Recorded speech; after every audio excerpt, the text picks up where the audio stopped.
Consommateurs dans les produits alimentaires, l'association écologiste Génération Future révèle que 70% des fraises contiennent des pesticides qui seraient mauvais pour notre santé.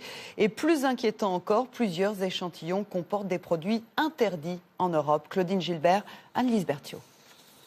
Un produit frais, sain en apparence. La fraise, vedette de l'été sur les étals, qu'elle vienne de France, de Belgique ou d'Espagne.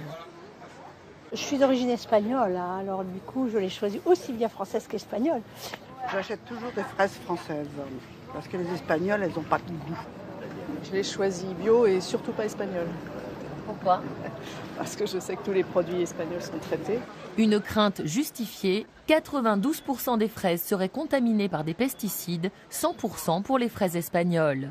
Un redoutable cocktail chimique, 225 résidus ont été découverts dans une cinquantaine d'échantillons seulement. Les producteurs vont finalement varier les molécules utilisées pour ne pas dépasser les limites maximales en résidus, donc les normes et être en conformité avec la réglementation.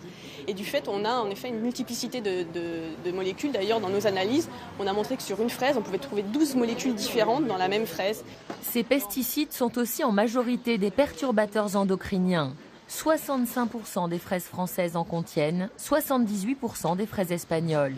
Une menace surtout pour les femmes enceintes et les jeunes enfants, même à très faible dose. Car ces molécules qui perturbent le système hormonal augmentent notamment le risque de cancer, de troubles neurologiques et cognitifs, de diabète et d'obésité. Cette enquête révèle enfin l'existence de fraudes massives. 18% des fraises analysées contiennent des insecticides ou des antifongiques interdits par la réglementation. Seul le label bio interdit totalement l'utilisation de pesticides chimiques.